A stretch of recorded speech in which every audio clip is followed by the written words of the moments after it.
Good evening. देखिए, आप सभी के एग्जाम्स आगे पोस्टपोन हुए हैं थोड़ा।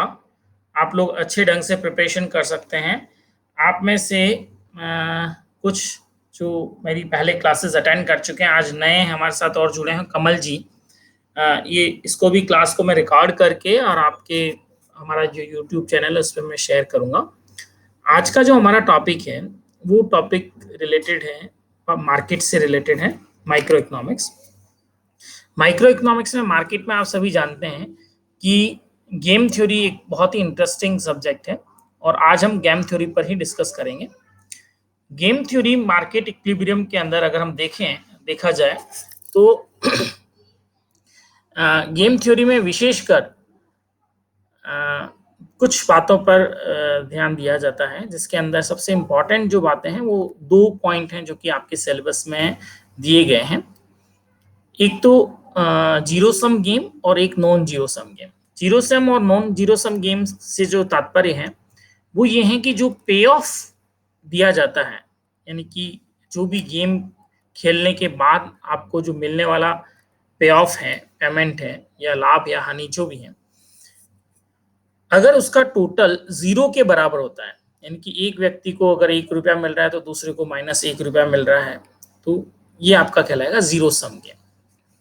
तो कुछ गेम तो जो आपके गेम थ्योरी में है वो जीरो सम गेम्स हैं, लेकिन ज़्यादातर जो माइक्रो इकोनॉमिक्स में हम जो गेम देखते हैं या प्रिजनर्स डिलेमा, स्पेशली रियोपोली के जो गेम्स हैं, वो सारे आपके नॉन जीरो सम गेम्स हैं।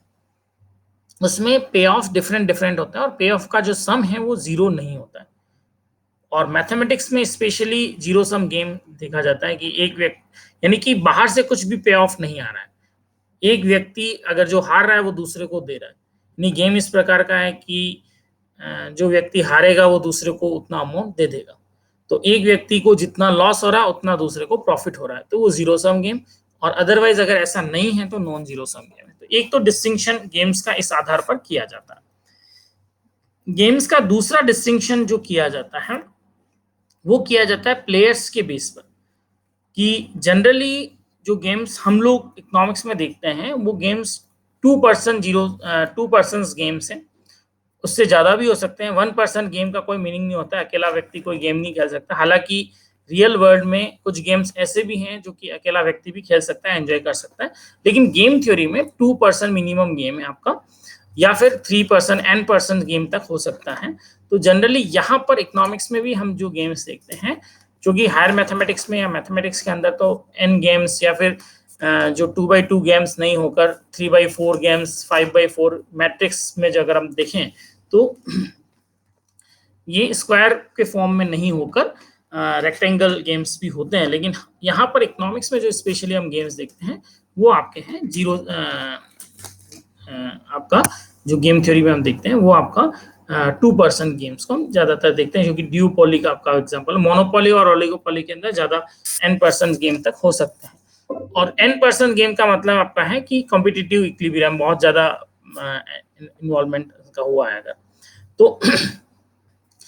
एक दूसरा जो गेम्स आता है वो कोऑपरेटिव, नॉन कोऑपरेटिव। जब प्रिजनर्स डिलेमा हम देखेंगे तो हम उसमें देखते हैं कि प्रिजनर्स डिलेमा में जो आउटकम होता है वो आउटकम आपका अगर नॉन कोऑपरेटिव है तो आउटकम कम होगा या पे ऑफ आपके कम होंगे, वनिस्पत की कोऑपरेटिव गेम खेला जाए तो उसमें जो पे ऑफ होंगे वो ज्यादा होंगे या फिर नुकसान होगा वो कम होगा। तो ये कुछ गेम्स हैं। विशेषकर यहाँ जो आपके सिलेबस में दिए गए हैं, दो स्ट्रेटेजी के ऊपर बात की, एक तो डोमिनेंट स्ट्रेटेजी और एक नैश इक्विलिब्रियम। तो एक तो आप विशेषकर ध्यान रखें कि डोमिनेंट स्ट्रेटेजी किसी भी गेम के अंदर किसी भी एक प्लेयर की एक स्ट्रेटेजी अगर है कि वो हमेशा हर परिस्थिति में केवल एक ही स्ट्रेटेजी अपनाएगा, या तो वो प्राइस कम रखेगा या प्राइस ज्यादा रखेगा या एडवर्टाइजमेंट करेगा या नहीं करेगा, हर परिस्थिति में दूसरा व्यक्ति क्या कर रहा है उसको इग्नोर करते हो, सेकंड व्यक्ति जो 2 पर्सन गेम के अंदर कुछ भी कर रहा हो, पहला व्यक्ति अपनी एक ही स्ट्रेटेजी रखे हर परिस्थिति में, एक ही फिक्स स्ट्रेटेजी रखे, उसे हम कहते हैं डोमिनेंट स्ट्रेटेजी। तो डोमिनेंट स्ट्रेटेजी कुछ जो गेम्स अभी हम देखेंगे उसमें दोनों पर्सन की डोमिनेंट स्ट्रेटेजी हो सकती है या किसी एक पर्सन की डोमिनेंट स्ट्रेटेजी हो सकती है। फिर ऑप्टिमल चॉइस, कि उन डोमिनेंट स्ट्रेटजी, जनरली जो डोमिनेंट स्ट्रेटजी आपकी होती है वही आपकी ऑप्टिमल चॉइस होती है, परंतु कुछ केसेस में जैसे मैंने अभी बताया कि फर्म ए के लिए सपोज कोई एक डोमिनेंट स्ट्रेटजी हो कि वो हमेशा एडवर्टाइजमेंट करे, लेकिन फर्म बी की कोई डोमिनेंट स्ट्रेटजी नहीं हो फॉर एग्जांपल, तो उस केस के अंदर हम कहेंगे कि बी की डोमिनेंट स्ट्रेटजी नहीं है। तो कोई जरूरी नहीं कि हर व्यक्ति, हर फर्म की या हर प्लेयर जो गेम्स खेल रहा है उसकी कोई डोमिनेंट स्ट्रेटजी हो, पहली बात तो ये आप नोट कर लें। लेकिन डोमिनेंट स्ट्रेटजी होना या नहीं होने से ऑप्टिमल चॉइस का कोई फर्क नहीं पड़ता है। ऑप्टिमल चॉइस कंडीशनल भी हो सकती है। जिस व्यक्ति की कोई डोमिनेंट स्ट्रेटजी नहीं है उसकी कंडीशनल ऑप्टिमल चॉइस हो सकती है कि अगर फर्म ए एडवर्टाइजमेंट कर रही है तो फर्म बी भी एडवर्टाइजमेंट करे, ये उसकी कंडीशनल ऑप्टिमल चॉइस होगी। सेकंड पॉइंट जो आपको नोट करना है कंडीशनल ऑप्टिमल चॉइस का। Third point Nash equilibrium. आप देखें कुछ गेम्स में नैश इक्विलिब्रियम होगा वो एक होगा और कुछ गेम्स में दो नैश इक्विलिब्रियम भी हो सकते हैं। तो नैश इक्विलिब्रियम भी डिपेंड करता है। नैश इक्विलिब्रियम आपका ये, जब हम डोमिनेंट स्ट्रेटजी की बात कर रहे हैं तो दूसरा व्यक्ति क्या कर रहा है इसकी हम परवाह नहीं करेंगे, लेकिन जब हम नैश इक्विलिब्रियम की बात करेंगे तो हम ये देखेंगे कि सेकंड व्यक्ति अपनी कौन सी स्ट्रेटजी अपनाता है, तब हम अपनी कौन सी स्ट्रेटजी अपनाएंगे। यानी कि उसकी स्ट्रेटजी को कंसीडर करते हुए जो व्यक्ति अपनी स्ट्रेटजी डिसाइड कर रहा है दैट इज नैश इक्विलिब्रियम। तो ये नैश इक्विलिब्रियम एक दो भी हो सकते हैं, ज्यादा भी हो सकते हैं। कुर्नों के केस के अंदर नैश इक्विलिब्रियम एक नहीं होके दो नैश इक्विलिब्रियम होते हैं, जबकि जो डोमिनेंट अगर स्ट्रेटजी है दोनों की तो नैश इक्विलिब्रियम आपका सिंपली वन होगा। तो कुर्नो मॉडल में दो नैश इक्विलिब्रियम होता है, जो कि अभी हम कुछ न्यूमेरिकल एग्जांपल से देखेंगे। तो मेरा अभी तक आप लोगों को केवल ये बेसिक का डिफरेंस आप लोगों को बताना था। मैं आपके साथ में कुछ मेरी जो पीपीटीज हैं वो शेयर करूंगा और उसके बाद में फिर हम डिस्कस करेंगे कि आप लोगों को कहाँ तक ये समझ में आया है। आपकी परमिशन हो तो आगे बढ़े हम, या किसी को और कुछ इसमें क्लियर करना हो।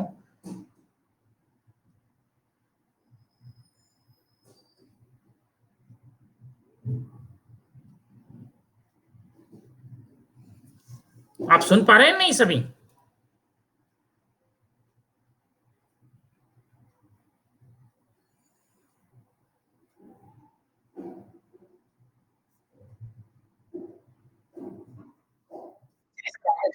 ठीक है, ठीक है, चलिए।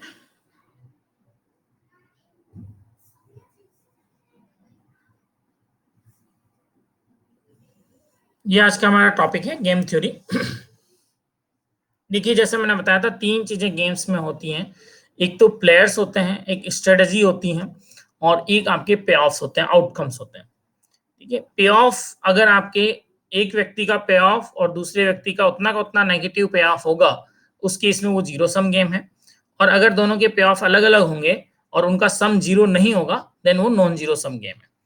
ठीक है, कोऑपरेटिव नॉन कोऑपरेटिव गेम की अगर हम बात करें तो जब दोनों एक दूसरे से कोऑपरेट करते हैं, जैसे कि स्पेशली हम प्रिजनर डिलेमा में या ड्यूपोली ओलिगोपोली जो मॉडल्स हैं उनके अंदर कोऑपरेटिव गेम्स आते हैं, कि कोऑपरेटिव गेम के केस में आपका जो आउटकम होगा या पे ऑफ होंगे वो दोनों के नॉन कोऑपरेटिव की तुलना में ज्यादा होते हैं। ये cooperative game theory cooperative game है। तो ये सिंपल तो डेफिनेशन आपकी होगी। नेक्स्ट अब आप एक एक एग्जाम्पल को लेते जाएं और फर्स्ट एग्जाम्पल को देखें। इस एग्जाम्पल में मैं आपको पहले तो क्लियर कर दूं कि ये क्या क्या चीजें दी हुई है आपको। देखिए यहां पर आप देख रहे होंगे फर्म ए आपको दी हुई है। फर्म ए की दो स्ट्रेटेजीज हैं, एडवर्टाइजमेंट भी कर सकती हैं, एडवर्टाइजमेंट नहीं भी कर सकती हैं। दो स्ट्रेटेजी फर्म ए कर सकती हैं। फर्म बी की भी दो ही सेम स्ट्रेटेजी हैं, फर्म बी भी या तो एडवर्टाइजमेंट करेगी या फिर एडवर्टाइजमेंट नहीं करेगी, नो एडवर्टाइजमेंट। अब यहां पर जो पे ऑफ है उसको आपको ध्यान देना है। जो पहला पे ऑफ है वो फर्म ए का है। इन ये जो चार ब्लॉक्स दिए हुए हैं इन चारों ब्लॉक्स में पहला पे ऑफ फर्म ए का, यानी कि 4, 5, 2 और 3 ये सभी पे ऑफ किसके हैं? फर्म ए के। 3, 1, 5 और 2 आपके जो पे ऑफ है वो फर्म बी के। अब हम यहां देखना चाहते हैं कि डोमिनेंट स्ट्रेटेजी क्या है। जो मैंने बताया था डोमिनेंट स्ट्रेटेजी का जो डेफिनेशन है वो बड़ी सिंपल सी है कि दूसरा प्लेयर क्या कर रहा है। पहले एक प्लेयर अगर हमेशा एक ही स्ट्रेटेजी अपनाता है तो वो उस प्लेयर की डोमिनेंट स्ट्रेटेजी होगी। दूसरा प्लेयर क्या कर रहा है उसको हम ध्यान में नहीं दें। तो फॉर एग्जांपल यहाँ पे क्योंकि हर प्लेयर की दो स्ट्रेटजीज हैं, या तो वो ऐड करे या फिर ऐड नहीं करें, तो हम पहले हम लेते हैं कि सपोज फर्म बी, ये मान लेते हैं कि फर्म बी ऐड करती है, तो उस केस में आप बताइए फर्म ए क्या करेगी। अगर फर्म बी ऐड करती है, ये स्ट्रेटेजी अपना लेती है कि मैं ऐड करूंगी, तो उस केस में फर्म ए क्या करेगी। फर्म ए के जो पे ऑफ है वो आगे की तरफ दिए हुए हैं, इसमें पहला जो नंबर है वो फर्म ए के पे ऑफ है, वो अपने पे ऑफ को बढ़ाना चाहती है। तो फर्म बी अगर अपनी स्ट्रेटेजी अपना रहा है कि वो एडवर्टाइजमेंट करेगी, तो फर्म ए क्या करेगी। फर्म ए के पास दो ऑप्शन है, या तो वो ऐड करे या ऐड नहीं करे। अगर फर्म बी ऐड कर रही है तो फर्म बी को 3 और 5 के आउटकम मिल सकते हैं, लेकिन फर्म ए अपने आउटकम को बढ़ाना चाहती है, नॉन जीरो सम गेम है। तो उस केस में फर्म ए, अगर मैं कहूंगा कि वो ऐड करेगी, क्योंकि ऐड करने पे फर्म ए को 4 मिल रहा है और फर्म बी को उस केस में 3 मिलेगा, इसलिए फर्म ए के, अगर फर्म बी ऐड करती है तो फर्म ए भी ऐड करेगी। अब हम दूसरी देखते हैं, अगर फर्म बी ऐड नहीं करती है तो फर्म ए क्या करेगी। उसमें भी हम देखते हैं कि अगर फर्म बी ऐड नहीं करती है, यानी ये स्ट्रेटेजी अपनाती हैं, तो फर्म ए के लिए ऐड करना अच्छा है, क्योंकि उसको 5 का पे ऑफ मिल रहा है। अगर वो ऐड नहीं करे तो उसको 3 का पे ऑफ मिल रहा है। तो हम ये देखते हैं इस केस में कि हमेशा फर्म ए ऐड करने को अपनी स्ट्रेटेजी में रखेगी, फर्म बी कुछ भी करे, वो ऐड करे या नहीं करे, फर्म ए हमेशा ऐड करना चाहेगी। इसका मतलब ये कहेंगे कि फर्म ए के केस में ऐड करना उसकी डोमिनेंट स्ट्रेटेजी। अब इसी प्रकार से आप देखें कि फर्म बी की भी क्या इस केस में कोई डोमिनेंट स्ट्रेटेजी है।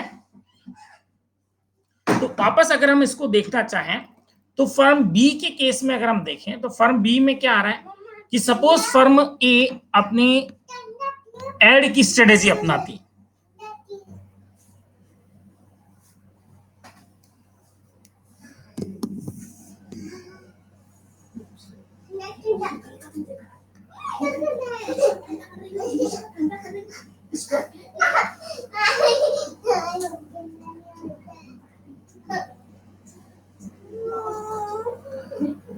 इसको अब आप समझ में आ गया कि फर्म बी कुछ भी करे, फर्म ए ऐड की स्ट्रेटेजी अपनाएगी। ठीक है, अब हम दूसरा देखते हैं।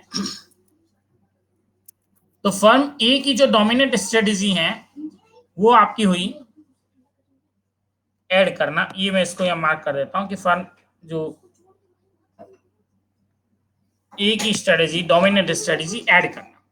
अब हम देखते हैं फर्म बी की क्या कोई डोमिनेंट स्ट्रेटेजी है। उसके लिए भी हमको सेम स्ट्रेटेजी अपनानी पड़ेगी कि फर्म ए सपोज ऐड करती है। अगर फर्म ए ऐड करती है तो फर्म बी के पास दो ऑप्शन है। फर्म बी के देखिए बाद वाले जो पे ऑफ है वो सेकंड पे ऑफ है, वो फर्म बी को दिखा रहे हैं। तो फर्म ए सपोज ऐड करती है तो फर्म बी क्या करेगी, तो हम देखेंगे फर्म बी भी ऐड करेगी, क्योंकि उस केस में उसका पे ऑफ ज्यादा है। फर्म ए सपोज ऐड नहीं करती है, ये स्ट्रेटेजी अपनाए, तो फर्म बी क्या करेगी, तो उस केस में भी हम देखते हैं फर्म बी भी ऐड करेगी। तो यहां पर हम देखते हैं कि फर्म बी की भी जो डोमिनेंट स्ट्रेटेजी है वो ऐड करना है। तो इसके बेस पर हमने जो रिजल्ट निकाला, वो हमारा रिजल्ट ये आता है कि चाहे वो फर्म ए हो या फर्म बी, दोनों की जो ऑप्टिमम स्ट्रेटेजी है वो क्या आ रही है आपकी, ऐड करना। इसलिए हम कहेंगे कि फर्म ए हो या फर्म बी, उन दोनों की ऑप्टिमम स्ट्रेटेजी ऐड करना है।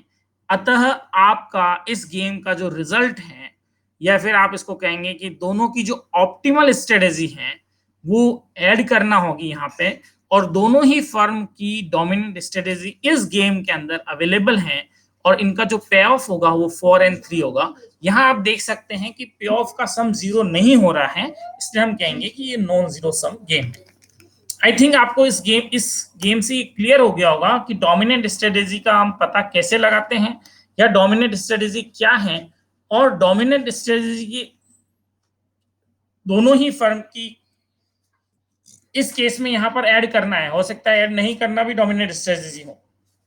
ठीक है, तो यहाँ पर दोनों फर्म ऐड करके अपना जो पे ऑफ है वो उनका ज्यादा मिल रहा है। अब यहाँ इसी गेम को थोड़ा सा हम और आगे बढ़ते हैं। तो हमारा डोमिनेंट स्ट्रेटेजी का कंसेप्ट हो गया, यही कंसेप्ट आपका डोमिनेंट स्ट्रेटेजी का हर केस में चलता रहेगा। सिंपली आपको यही देखना है कि डोमिनेंट स्ट्रेटेजी निकालने का तरीका ये। डोमिनेंट स्ट्रेटेजी की डेफिनेशन आप ध्यान रखिए, फर्म ए हर केस में ऐड करना ही अपनी स्ट्रेटेजी के रूप में अपनाएगी। दैट्स व्हाई ऐड करना फर्म ए के लिए, एडवर्टाइजमेंट करना फर्म ए के लिए डोमिनेंट स्ट्रेटेजी है। मतलब कि whatever firm B does और do, firm A will always advertise. ठीक है, तो उसका पे ऑफ 4 और 3 रहेगा। और फर्म बी के केस में भी हम ये देखा, उसी कंसेप्ट को अपनाया, तो फर्म बी की भी डोमिनेंट स्ट्रेटेजी इस गेम में आया। तो दोनों का गेम का जो सॉल्यूशन हमारा आया 4 और 3 के ऊपर, क्योंकि दोनों की जो डोमिनेंट स्ट्रेटेजी है और वही उनकी क्या है, ऑप्टिमल चॉइस है। यानी फर्म ए और फर्म बी की ऑप्टिमल चॉइस दोनों ऐड करना है और उनके पे ऑफ 4 और 3 जाएंगे। फर्म ए को हमेशा 4 मिलेगा, फर्म बी को हमेशा 3 मिलेगा। फर्म बी अपना इंक्रीज नहीं कर सकती। देखिए फर्म बी को कहां सबसे ज्यादा पे ऑफ मिल रहा है बताइए, इससे हम थोड़ा सा आगे बढ़ते हैं। फर्म बी का पे ऑफ कब ज्यादा होगा?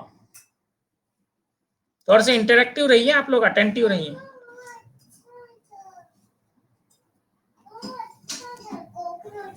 संजय जी,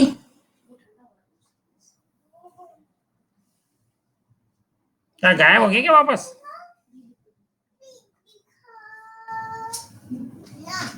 संजय, हाँ बताओ भाई कि फर्म बी को कौन सी क्या करे, फर्म ए क्या करे और बी क्या करे, तब फर्म बी को ज्यादा फायदा होगा।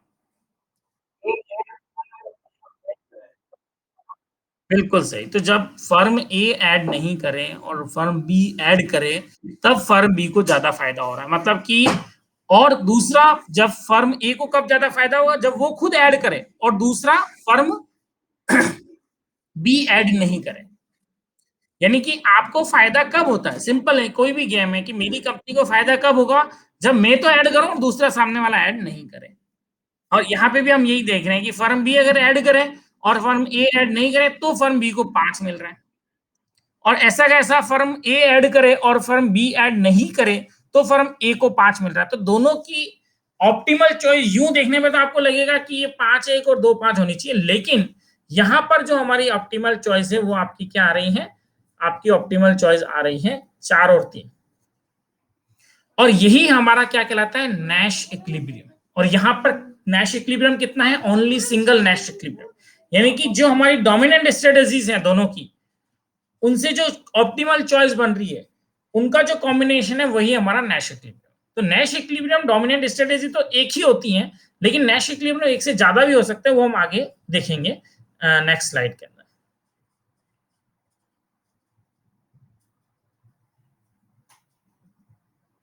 क्लियर है यहां तक डोमिनेंट स्ट्रेटेजी?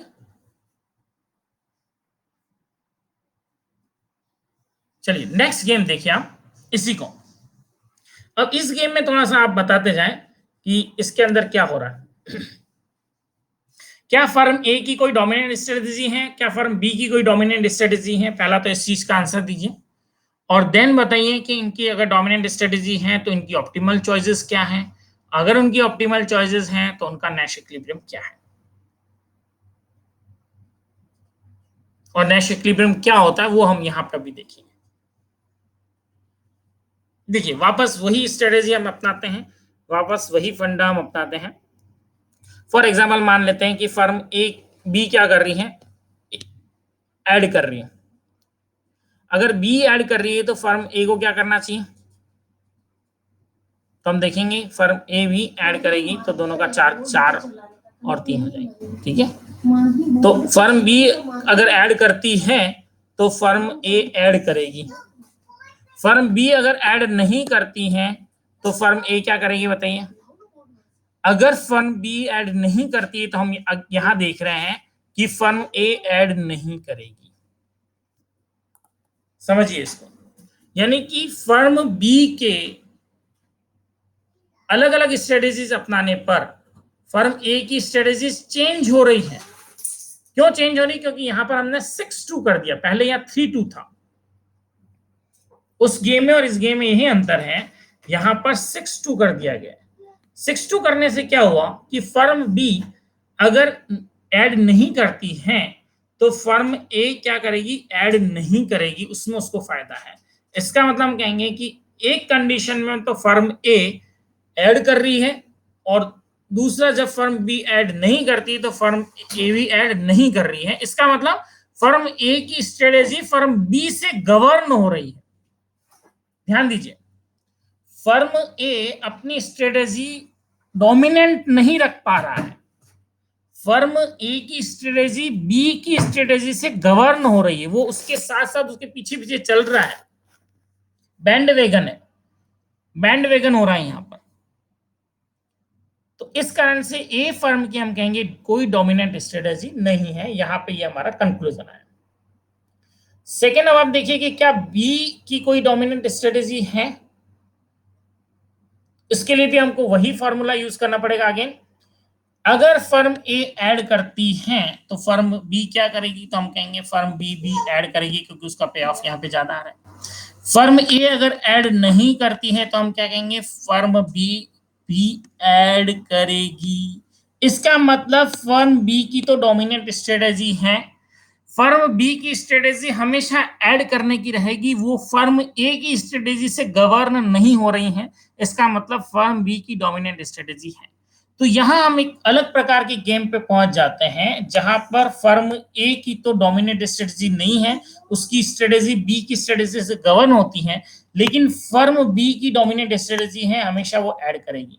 फर्म ए ऐड कर भी सकती है और ऐड नहीं भी कर सकती। तो फर्म बी की स्ट्रेटेजी गवर्न नहीं हो रही है ऐसे, लेकिन ए की स्ट्रेटेजी बी की स्ट्रेटेजी से गवर्न हो रही है। तो यहां अभी हमें थोड़ा सा डिफरेंट आपका ये आ गया है गेम, और इस गेम के अंदर से अब हमारे पास निकल के आता है कि हम नैश इक्विलिब्रियम किसे कहेंगे। यहीं पे हमें नैश इक्विलिब्रियम निकल के आता है। तो फर्म बी के केस में तो हम कहेंगे कि डोमिनेंट स्ट्रेटेजी है आपका ऐड करना, ऐड करना हमेशा डोमिनेंट स्ट्रेटेजी। लेकिन अब फर्म बी ए के केस में कोई डोमिनेंट स्ट्रेटेजी नहीं है, क्यों, क्योंकि वो ए की स्ट्रेटेजी बी की स्ट्रेटेजी से गवर्न होती। ठीक है, अब चूंकि फर्म बी की स्ट्रेटेजी ऐड करना है, तो अब ए की स्ट्रेटेजी ऑटोमेटिकली डिपेंड करेगी कि फर्म बी तो हमेशा डोमिनेंट स्ट्रेटेजी अपनाएगा, फर्म बी हमेशा ऐड करने की स्ट्रेटेजी अपनाएगा, ये चीज बी को पता है। तो हम ये कहेंगे कि फर्म ए की नैश इक्विलिब्रियम कहां पर है, ए का डोमिनेंट स्ट्रेटेजी तो नहीं है, लेकिन यहां नैश इक्विलिब्रियम। तो अगर फर्म बी ऐड करता है तो आप ए के पे ऑफ देखिए, बी अगर ऐड करता है तो ए को एक जगह पे 4 मिल सकता है और दूसरी जगह पे 2 मिल सकता है। इसलिए हम कहेंगे कि फर्म ए भी क्या करेगी, ऐड करेगी, बट यहां पर चीज क्या हो गई, रिगार्डलेस ऑफ फर्म बी नहीं है। इसको ध्यान में रखते हुए, बी की स्ट्रेटेजी को ध्यान में रखते हुए ए की स्ट्रेटेजी डिसाइड हो रही है, इसलिए आपका जो नैश इक्विलिब्रियम यहां पर आएगा 4 और 3 के ऊपर। तो 4 और 3 आपका क्या है, ये नैश इक्विलिब्रियम है, डोमिनेंट स्ट्रेटेजी इक्विलिब्रियम नहीं आ रहा है यहाँ पे, यहाँ डोमिनेंट स्ट्रेटेजी इक्विलिब्रियम नहीं निकल रहा है, ये नैश ने दिया था, और नैश ने बताया था कि इस कंडीशन में भी इक्विलिब्रियम निकलेगा, और वो इक्विलिब्रियम आपका 4 और 3 है, और ये आपका डोमिनेंट स्ट्रेटेजी इक्विलिब्रियम नहीं। मतलब कि यहाँ आप क्या कह रहे हैं, अगर हम इकोनॉमिक्स की भाषा में बात करें तो फर्म ए फॉलोअर है फर्म बी की, फर्म बी ऐड करने की स्ट्रेटेजी अपना चुकी है, उसके बाद फर्म ए उसको फॉलो करके ऐड करने की स्ट्रेटेजी अपना रही है। क्यों, क्योंकि अगर फर्म ए ऐड नहीं करे तो फर्म बी को ज्यादा फायदा हो जाएगा,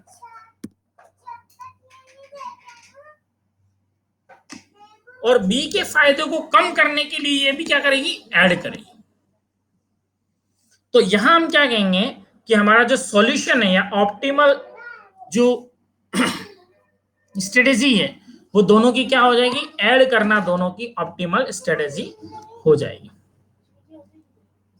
तो दोनों की ऑप्टिमल स्ट्रेटेजी, अगेन आपका जो रिजल्ट आया वो क्या होगा, आपका रिजल्ट ये होगा कि नैश इक्विलिब्रियम हमारा रिजल्ट आएगा, दोनों ही फर्म क्या करेगी, दोनों ही फर्म ऐड करेगी, और उनका जो आउटकम है वो नैश इक्विलिब्रियम कहलाएगा। यहाँ डोमिनेंट स्ट्रेटेजी से इक्विलिब्रियम नहीं है, यहाँ डोमिनेंट इक्विलिब्रियम नहीं होकर नैश इक्विलिब्रियम होगा, और इसको हम कहते हैं नैश इक्विलिब्रियम। यानी कि फर्म ए क्या है, बी की फॉलोवर है, एक लीडर है, फॉलोवर है, ये इसको उसको फॉलो कर रही है। आई थिंक क्लियर है ये। नेक्स्ट देखिए, इसमें आप बनाइए, सेम गेम है, अलग सा थोड़ा सा डिफरेंट है। यहां पर दो दो फर्म है, फर्म ए और फर्म बी, और दो पॉलिसीज हैं, या तो प्राइस को लो करना या फिर प्राइस को हाई रखना। ठीक है, अब यहां बताइए कि आप यहां पर क्या हो रहा है। आप में से कोई भी एक थोड़ा सा इसको एक्सप्लेन करें।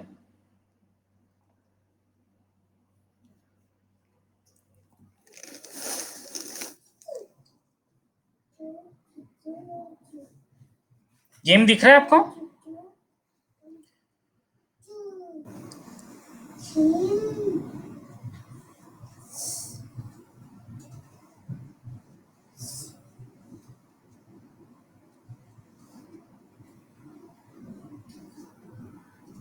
पे ऑफ दिए हुए हैं, फर्म ए फर्म बी, लो प्राइस और हाई प्राइस की दो स्ट्रेटेजीज हैं।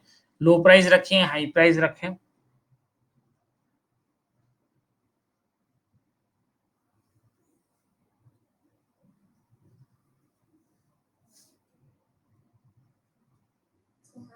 देखिए अगेन, आप सुन तो रहे हैं सभी?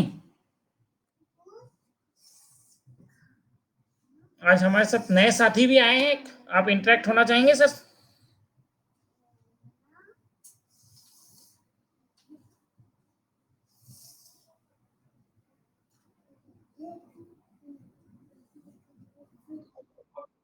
हाँ, अपना इंट्रोडक्शन दे दीजिए सर आप। हम्म।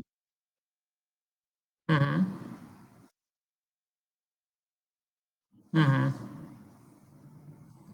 संजय जी, देख रहे हैं गेम, समझ पा रहे हैं आप, कमल जी?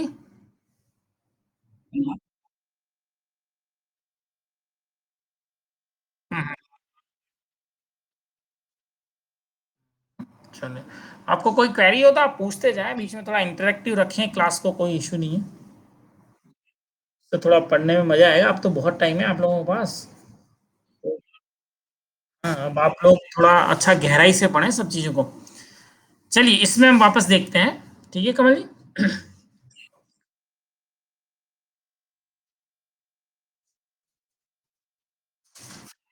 हाँ। नहीं, डोमिनेंट कैसे निकालते हैं वो है, जैसे कि डोमिनेंट कैसे निकालते हैं, सपोज ये अपनी लो प्राइस रखे, है ना? ये अपनी लो प्राइस रखे, तो बी क्या रखेगा बताओ? बी भी लो ही रखेगा, क्योंकि इसका एक मिल रहा है। ठीक है, अब तो ये भी लो ही रखेगा। अब ये अगर हाई रखे, तो बी क्या रखेगा बताएं? ये हाई रखे, ये भी लो ही रखेगा। तो हम कहेंगे कि बी की तो डोमिनेंट स्ट्रेटेजी क्या है? लो प्राइस। ठीक है, अब दूसरे पे आइए आप। दूसरे को देखिए, दूसरा क्या कर रहा है? हम्म। ए अगर नहीं, अब बी का हम देखते हैं। बी अगर सपोज लो रखे, है ना, तो ए क्या रखेगा बताएं? ए भी लो रखेगा, है ना? बी अगर अपनी हाई रखे, तो ए क्या रखेगा? ए लो रखेगा। ये आगे वाले ए के पे ऑफ है, पीछे वाले बी के। बी अगर हाई रखेगा, तो ए 3 करेगा ना अपने आप को। तो हम ये देखते हैं कि बी कुछ भी करे, ए हमेशा लो लो प्राइस रखेगा। ए कुछ भी करे, बी हमेशा लो प्राइस रखेगा। तो हम क्या कहेंगे कि दोनों ही केस में फर्म ए और फर्म बी की डोमिनेंट स्ट्रेटेजी है। पहला तो देखिए, किसी भी गेम में हमें सबसे पहले ये देखना पड़ता है कमल जी, कि उस गेम के अंदर डोमिनेंट स्ट्रेटेजी एग्जिस्ट कर रही है नहीं कर रही है। सबसे पहले तो आप ये देखिए, डोमिनेंट स्ट्रेटेजी क्या कहते, किसे कहते हैं? डोमिनेंट स्ट्रेटेजी हम उसे कहते हैं कि whatever firm A is doing, firm B क्या हमेशा कोई एक ही स्ट्रेटेजी रखेगा क्या? अगर फर्म बी कुछ भी रखे, ए हमेशा एक ही स्ट्रेटेजी पे कायम रहे, अपनी बात पे अड़िग रहे, डटा हुआ रहे कि नहीं मैं तो मेरे यही करूंगा, जिद्दी हो, तो वो जिद्दीपन उसका क्या कहलाएगा? इसकी डोमिनेंट। तू तेरे लो रखे या हाई रखे, मैं तो मेरे हमेशा लो रखूंगा। तो ए की डोमिनेंट स्ट्रेटेजी हम इसमें देख रहे हैं कि वो हमेशा लो प्राइस है। और ऐसे ही हमने बी की भी देखी कि उसकी भी हमेशा लो प्राइस है। तो हम यहाँ कहेंगे कि इन दोनों की डोमिनेंट स्ट्रेटजी लो प्राइस है, उनकी ऑप्टिमल चॉइसेस लो प्राइसेस हैं, और इस कारण से जो गेम का जो नैश इक्विलिब्रियम है 1-1 के ऊपर है, और ये आपका नैश इक्विलिब्रियम। तो अगर ऑप्टिमल चॉइसेस अवेलेबल होती हैं तो नैश इक्विलिब्रियम होता है, ऑप्टिमल चॉइसेस अवेलेबल नहीं होती हैं तो भी नैश इक्विलिब्रियम होता है, जो इससे पहले वाले एग्जांपल में हमने देखा था। उसके अंदर क्या होता है, नैश इक्विलिब्रियम का मतलब अगर डोमिनेंट स्ट्रेटेजी से इक्विलिब्रियम आ गया तब तो ध्यान रखिए उसी को हम नैश इक्विलिब्रियम बोलते हैं, जो फर्स्ट केस में और इस थर्ड केस में हमने देखा।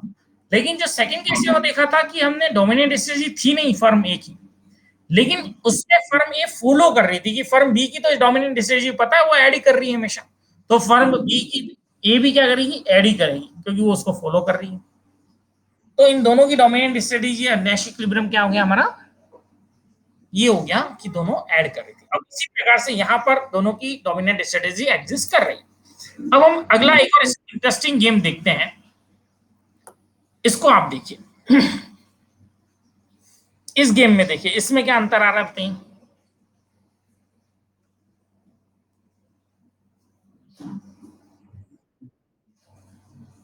वापस उसी लॉजिक से हम चलें कि फर्म बी कुछ भी रखे, सपोज फर्म बी, सॉरी,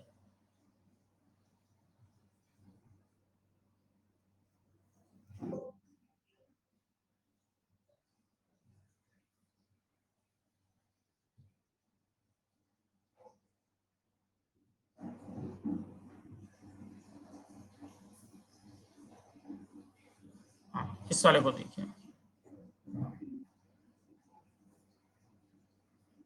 हम्म, इस वाले के अंदर हम देखते हैं तो फर्म बी अगर अपनी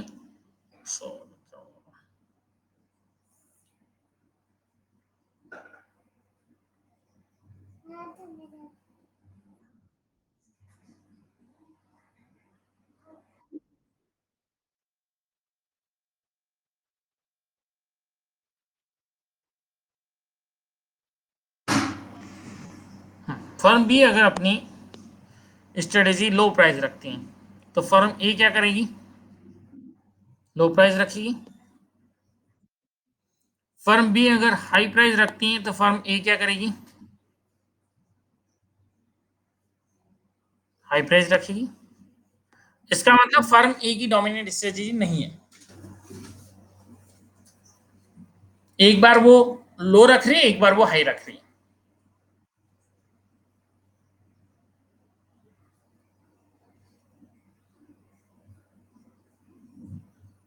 ठीक है, अब इसी प्रकार से फर्म बी के लिए देखते हैं क्या उसकी डोमिनेंट स्ट्रेटेजी है।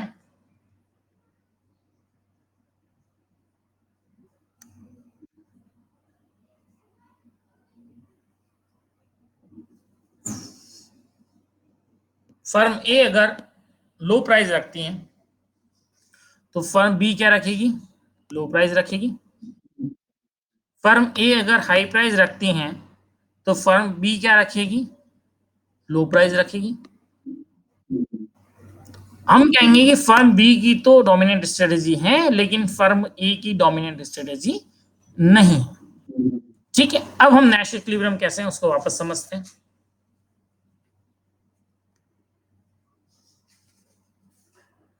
इसका मतलब ये आ रहा है कि फर्म बी तो हमेशा लो प्राइस रखेगी। अगर फर्म बी लो प्राइस रखती है ये हमें पता है तो फर्म ए को फॉलोअर बना दीजिए, तो फर्म ए क्या करेगी, लो प्राइस रखेगी, उसको पता है तो ये फॉलोअर बन गया और ये आपका क्या कहलाएगा, नैश इक्विलिब्रियम। ये डोमिनेंट स्ट्रेटजी इक्विलिब्रियम नहीं है लेकिन ये नैश इक्विलिब्रियम है। तो 1-1 आपकी या फिर लो प्राइस आपका क्या हो गया, नैश इक्विलिब्रियम। तो यहाँ पे डोमिनेंट स्ट्रेटजी फर्म बी की है लेकिन ए की नहीं थी, लेकिन ए की नहीं थी तो अब हम बी की, जब हमें पता है कि बी तो लो प्राइस ही रखेगी तो ए क्या रखेगी, अपनी लो प्राइस ही रखेगी, फॉलोवर हो गई। उसकी डोमिनेंट स्ट्रेटजी नहीं है फर्म ए की, लेकिन फर्म ए का नैश इक्विलिब्रियम है और वो 1-1 के ऊपर है, दोनों ही फर्में लो प्राइस रखेगी। इससे हम कहते हैं नैश इक्विलिब्रियम। क्यों, क्योंकि देखिए इसमें मैं इसको नैश इक्विलिब्रियम क्यों कह रहा हूं, फर्म ए के केस में मैं इसे नैश इक्विलिब्रियम बोल रहा हूं। क्यों बोल रहा हूं, क्यों, क्योंकि फर्म ए का डिसीजन गवर्न हो रहा है फर्म बी के डिसीजन से, लेकिन फर्म बी के केस में ऑप्टिमल सॉरी ये डोमिनेंट स्ट्रेटजी है बिकॉज फर्म बी ए कुछ भी करे फर्म बी हमेशा लो प्राइस रखे। ये बेसिक डिफरेंस है डोमिनेंट स्ट्रेटेजी और नैश इक्विलिब्रियम। आई थिंक मैंने 3-4 एग्जांपल्स बताए तो आई थिंक आप लोगों को क्लियर हुआ होगा। अब अपन एक थोड़ा सा और टिपिकल से एग्जांपल पे चलते हैं, हल्का सा टिपिकल। अब हम देखेंगे कुर्नो इक्विलिब्रियम क्या होता है। अभी तक हमने दो चीजें देखी, डोमिनेंट स्ट्रेटेजी और नैश इक्विलिब्रियम। अब हम कुर्नो की तरफ बढ़ रहे हैं। कुर्नो इक्विलिब्रियम में क्या होता है कि दो नैश इक्विलिब्रियम होते हैं। अगर दो नैश इक्विलिब्रियम एग्जिस्ट कर रहे हैं तो वो कुर्नो इक्विलिब्रियम होगा। Cournot equilibrium is Nash equilibrium. Cournot equilibrium अपने आप में नैश इक्विलिब्रियम होता है, लेकिन नैश इक्विलिब्रियम तो हमेशा सिंगल होता है, लेकिन कुर्नो के केस में नैश इक्विलिब्रियम क्या होता है, डबल होता है, दो होता है। उसको आप देखिए इस एग्जांपल में। ये दो फर्म है, एक तो स्मॉल कार जो हैचबैक कार होती है वो बना रही है, और एक सिडान कार बना सकती है। दोनों ही फर्म के पास दो ऑप्शन है। लेकिन अब यहाँ पे हम अगर स्ट्रेटेजी गेम देखते हैं इनका, गेम थ्योरी के थ्रू पे, तो यहाँ पे थोड़ा सा इंटरेस्टिंग हमारे पास में चीज निकल के आती है। अब ये इंटरेस्टिंग चीज क्या निकल के आई थी उसके देखिए आप, कि वही सबसे पहले देखिए, किसी भी गेम का सॉल्यूशन करने के लिए आप लोग नोट कर लें कि सबसे पहले आप डोमिनेंट स्ट्रेटेजी इनकी पकड़ेंगे। क्या इनकी किसी फर्म की डोमिनेंट स्ट्रेटेजी है? डोमिनेंट स्ट्रेटेजी उसे कहते हैं कि फर्म, दूसरी फर्म कुछ भी कर रही है, वो फर्म हमेशा कोई एक ही स्ट्रेटेजी अडॉप्ट करे, जिद्दी हो। मेरी लैंग्वेज में मैं बोल रहा हूँ उसको, आपको और आसान लैंग्वेज में, तो उससे हम उसकी डोमिनेंट स्ट्रेटेजी है। अरे यार उसके तो कोई फर्क ही नहीं पड़ता है, चिकना गड़ा है वो, दूसरे कितने भी कुछ भी करते जाए वो तो हमेशा ये हैचबैक कार ही बना रहा है, या फिर वो तो हमेशा सिडान कार ही बना रहा है। तो वो कहलाती है आपकी डोमिनेंट स्ट्रेटेजी। दूसरा चेक कीजिए, क्या डोमिनेंट स्ट्रेटेजी किसी एक फर्म की अगर अवेलेबल नहीं है तो उस केस में क्या उसका नैश इक्विलिब्रियम पॉसिबल है? अगर नैश इक्विलिब्रियम पॉसिबल है तो सॉल्यूशन हो जाएगा। क्या एक से ज्यादा नैश इक्विलिब्रियम पॉसिबल है? अगर एक से ज्यादा नैश इक्विलिब्रियम पॉसिबल है तो आप कहेंगे ये कुर्नो सॉल्यूशन। ठीक है, तो इस क्वेश्चन के अंदर ये कुर्नो सॉल्यूशन है। ये कुर्नो सॉल्यूशन कैसे है? देखिए यहाँ पे दो प्रकार की कारें बन रही है, हैचबैक कार और सिडान कार। फर्म भी दो ही है, ए और बी। अब आप यहां देखें कि फर्म ए अगर हैचबैक कार बनाती है तो फर्म बी क्या करेगी? हम देखेंगे फर्म बी भी हैचबैक कार ही बनाएगी। फर्म ए अगर सिडान कार बनाती है तो फर्म बी क्या करेगी? यहां हम देख रहे हैं कि फर्म बी उस केस के अंदर क्या बना रही है? सिडान बना रही है। तो हमने देखा कि फर्म बी अपनी स्ट्रेटेजी को चेंज कर रही है फर्म ए के साथ। फर्म ए ने अगर हैचबैक बनाई तो फर्म बी भी हैचबैक बना रही है। फर्म बी सिडान बना रही तो ये भी सिडान बना रही है। इसका मतलब हम कहेंगे कि फर्म ए की डोमिनेंट स्ट्रेटेजी नहीं है। अब हम चेक करेंगे फर्म बी की डोमिनेंट स्ट्रेटेजी है या नहीं है।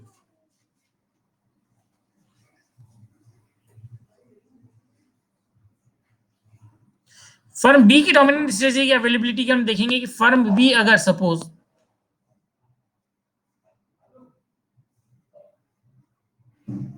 नहीं सॉरी, पहले वाले के केस में हमने देखा था कि फर्म ए की डोमिनेंट स्ट्रेटेजी नहीं है, सॉरी, या मैंने गलत लगा दिया। फर्म ए अगर हैचबैक बना रही है तो फर्म बी,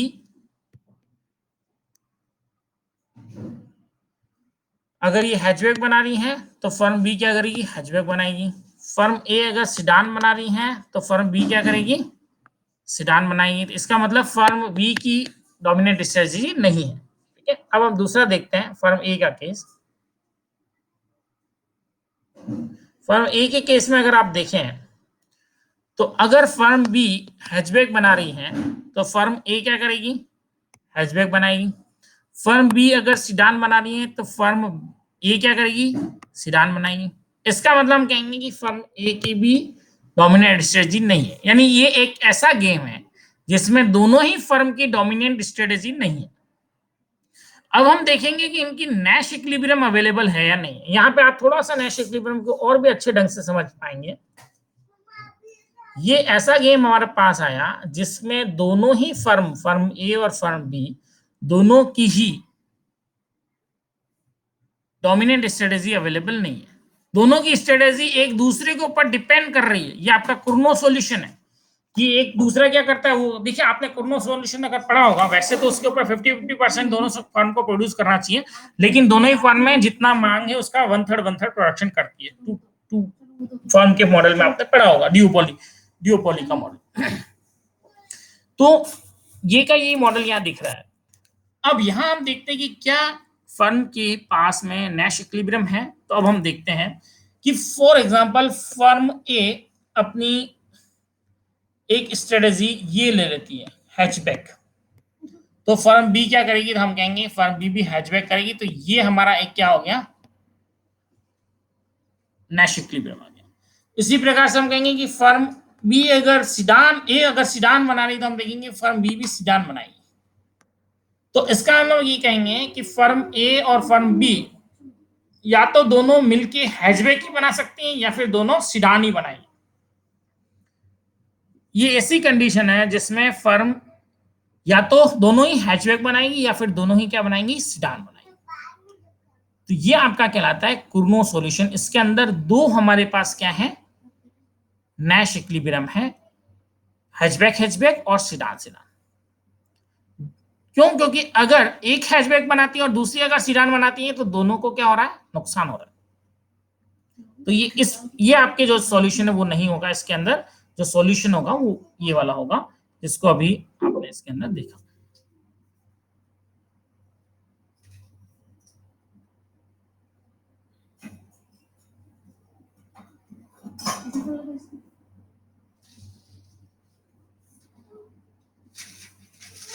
ठीक है, तो ये आपके दोनों इसके हो गए आपके पास नैश इक्विलिब्रियम के। आई थिंक अब आपको नैश इक्विलिब्रियम क्लियर हो गया होगा। A and B does not have dominant strategy. Optimal choice for both firms to either produce hatchback or sedan. या तो वो hatchback बनाए या sedan बनाए, ये इनके पास optimal choice अवेलेबल है। एक hatchback बनाए दूसरी sedan बनाए, ये पॉसिबल नहीं। With profit 4 for each, we have two Nash equilibrium। यहाँ पे हमारे पास 2 Nash equilibrium 2 है, तो Nash equilibrium एक से ज्यादा भी हो सकता है। नेक्स्ट एग्जांपल देखिए। अब आपका जो एग्जाम्पल है वो प्रिजनर्स डिलेमा से रिलेटेड है। प्रिजनर्स डिलेमा हम सभी जानते हैं कि प्रिजनर्स डिलेमा में जो थ्योरम आपने पढ़ाई होगी, प्रिजनर डिलेमा का जो प्रॉब्लम है वो डिलेमा क्या है। यहां पर ये जो प्रिजनर्स डिलेमा ये हमारा ओलिगोपोली मॉडल से रिलेटेड है। ओलिगोपोली मॉडल ये कहता है कि अगर डिओपोली वगैरह में या ओलिगोपोली में फर्म एक दूसरे से कॉपरेट करती हैं तो नॉन कॉपरेशन की तुलना में कॉपरेशन के अंदर उनका जो पे ऑफ है वो ज्यादा होगा।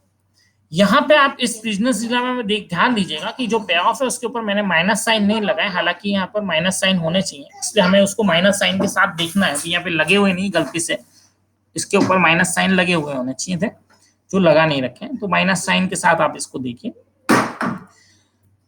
अब यहाँ पर जो सॉल्यूशन आता है, अगर आप उसी से जो कि अभी तक अपन सारी थ्योरी पढ़ते आ रहे हैं डोमिनेंट स्ट्रेटेजी से, तो डोमिनेंट स्ट्रेटेजी से अगर मैं देखूं तो मेरे पास सॉल्यूशन क्या आएगा, 5-5, कि दोनों ही व्यक्ति क्या कर देंगे, कन्फेस कर देंगे, कबूल कर लेंगे और दोनों को 5-5 साल की सजा हो जाएगी। ये सॉल्यूशन तब आ रहा है जब वो कॉपरेट नहीं कर रहे हैं, एक दूसरे से मिल नहीं रहे हैं, दोनों सेपरेट हैं।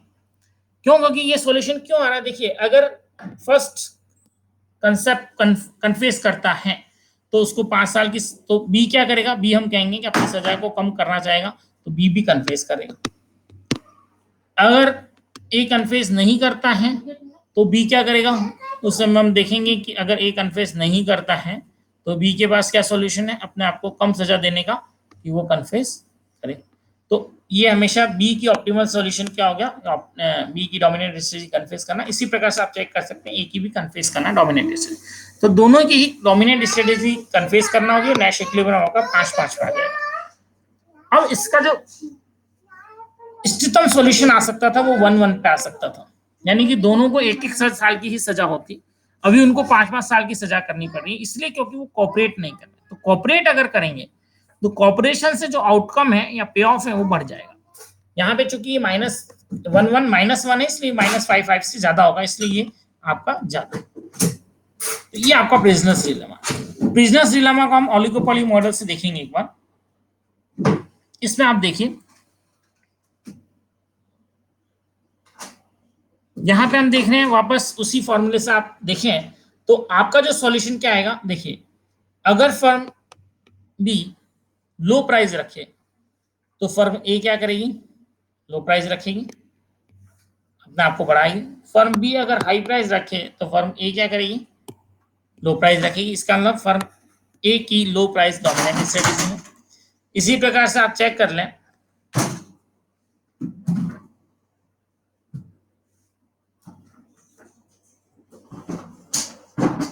अगर फर्म ए लो प्राइस रखे तो फर्म बी क्या करेगी, लो प्राइस रखेगी। अगर फर्म ए हाई प्राइस रखे तो फर्म बी क्या करेगी, लो प्राइस रखेगी। यानी कि फर्म बी की भी लो प्राइस क्या होगी, डोमिनेंट स्ट्रेटजी। यानी दोनों ही फर्म की डोमिनेंट स्ट्रेटजी लो प्राइस है। और जो हमारा गेम का सॉल्यूशन आता है वो आपका नैश इक्विलिब्रियम 2-2 पर आता है। लेकिन यहां भी हम वापस अगेन देखते हैं कि ये दोनों ही इनका जो कॉपरेशन करते हैं, तो कॉपरेशन की तुलना में नॉन कॉपरेशन के अंदर पे ऑफ इनका कम आ रहा है। तो कॉपरेशन अगर करते हैं, कॉपरेटिव गेम होगा, तो कॉपरेटिव गेम के अंदर जो सॉल्यूशन या पे ऑफ होगा वो आपका ज्यादा आएगा वनस्पत की नॉन कॉपरेशन। ये आपका simply prisoners dilemma. I think आप लोगों को क्लियर हो गया होगा कि 3-4 कंसेप्ट आज हमने देखे हैं, ज्यादा चीजें नहीं। एक तो हमने गेम्स के बारे में देखा, स्ट्रेटेजीज क्या होती हैं, पे ऑफ क्या होते हैं, प्रिजनर्स डिलेमा को देखा, डोमिनेंट स्ट्रेटेजी देखी और नैश इक्विलिब्रियम देखा। मैंने पूरी कोशिश की कि आपको सिंपल एग्जांपल्स के माध्यम से, ये जो बहुत ही सिंपल कंसेप्ट है लेकिन अप्लाइड इकोनॉमिक्स में काफी काम के हैं, इन्हें आप समझ जाएं और उसके बेस पर फिर आप आगे जो गेम थ्योरी या फिर जो हमारा ओलिगोपोली मॉडल्स हैं उनको आप अच्छे ढंग से समझ सकते हैं। आप में से किसी को कुछ क्वेरी हो, कुछ कहना हो तो बताएं।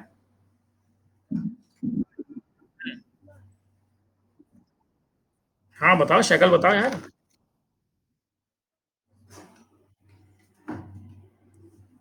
हाँ बताओ।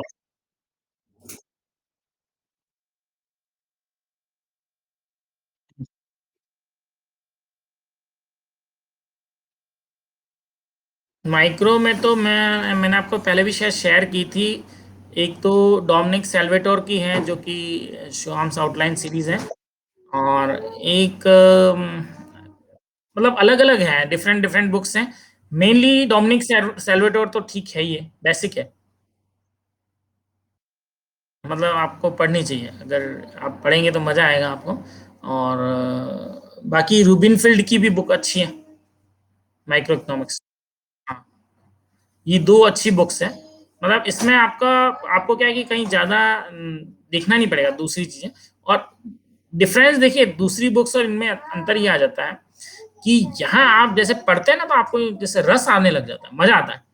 बार बार आपको पढ़ने की इच्छा होगी क्योंकि आपको क्लियर होती चीजें। जैसे आपने इससे पहले भी अगर किसी ने मेरी नैश इक्विलिब्रियम पे उसके ऊपर क्लास अटेंड की होगी, देखिए इकोनॉमिक्स में क्या हर चीज का एंगल डिफरेंट है। अब आज मुझे उस समय जब मैंने क्लास ली थी तो मुझे ये लगा था कि यार ये आपको कंसेप्ट जैसा डोमिनेंट स्ट्रेटजी नेशनल इतना क्लियर नहीं हुआ, तो मैंने कुछ न्यूमेरिकल एग्जांपल्स के साथ आज इसको समझाया, तो वो थोड़ा सा।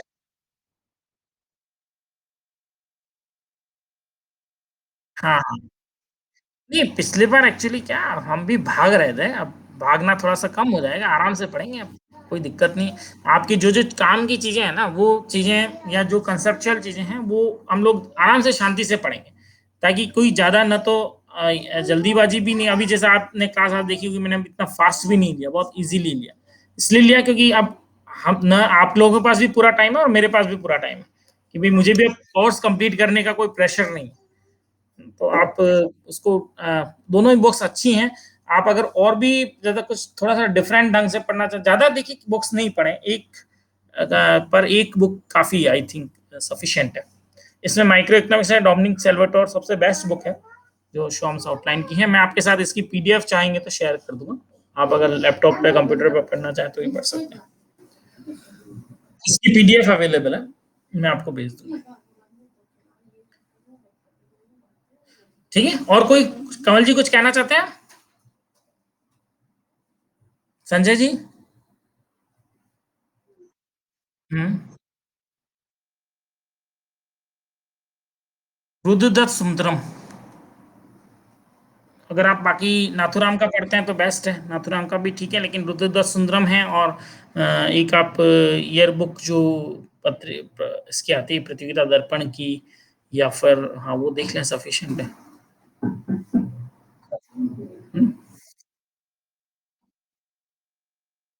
नहीं, लेटेस्ट डेटा तो यार अलग-अलग हैं, आप वेबसाइट्स वगैरह से लेने पड़ेंगे आपको।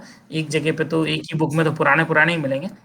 लेकिन बुक्स में फिर भी आपको क्या बेसिक मिल जाता है, बेसिक के बाद में फिर डेटा के लिए तो आप या तो वेबसाइट पे जा सकते हैं या फिर जो नए-नए पब्लिकेशंस हैं उनको देख सकते हैं। जैसे कि इकोनॉमिक सर्वे हुआ राजस्थान का और भारत का, इनको आप थोड़ा-सा देखें। कंसेप्चुअल पार्ट तो आप लोगों का मैं कंप्लीट करा दूँगा। आपको भी अगर कोई कुछ किसी स्पेशली टॉपिक पे अगर हो तो आप अपनी रिकमेंडेशन इस पे डाल देना ग्रुप पे, शेयर कर देना।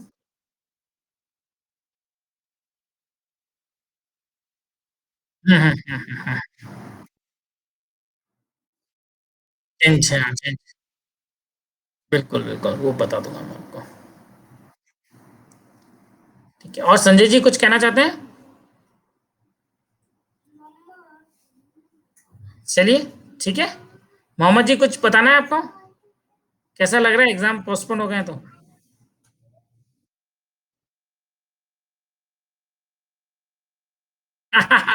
हो जाता तो फ्री हो जाते आप लोग, सही है।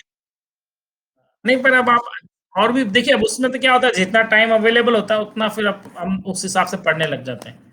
बाकी उस समय भी आपका सिलेबस तो आई थिंक मोस्टली कंप्लीट हो ही गया था। बहुत कम रहा था आपका, पर फिर भी ठीक है। चलिए थैंक यू, है ना? ओके। हाँ, नहीं अब एक एक बेनिफिट है, एक थोड़ा-सा हम स्लो चल सकते हैं। प पहले वाले में मुझे भी लगा था कि काफ़ी स्पीडली हम चल रहे हैं और उसमें क्या है वो कैच अप नहीं कर पा रहे थे क्योंकि आप लोगों ने उनकी बुक्स को नहीं पढ़ रहे थे जिस बुक से मैं पढ़ा रहा था। तो उसमें थोड़ा-सा डिफरेंस हो जाता है हल्का-सा। तो हम वापस उसको करेंगे। हुँ। हाँ, न्यूमेरिकल से ज़्यादा अपन फ़ोकस करेंगे। माइक्रो इकोनॉमिक्स को पहले अपन लेते हैं एक बार।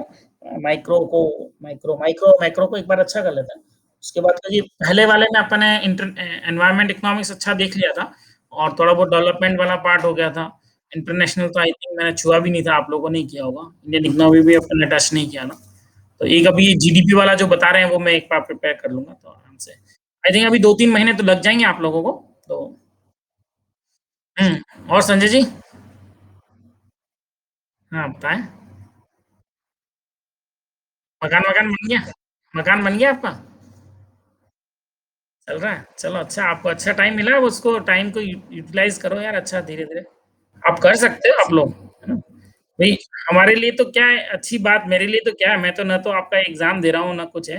मेरे लिए तो यही कि आप में से कुछ एक लोग अगर प्रोफ़ेसर बन जाते हैं तो हमारे लिए अच्छे गर्व की बात होगी। ठीक है? तो मेहनत करो। अच्छा, ठीक है? Okay best of luck. Thank you. Okay.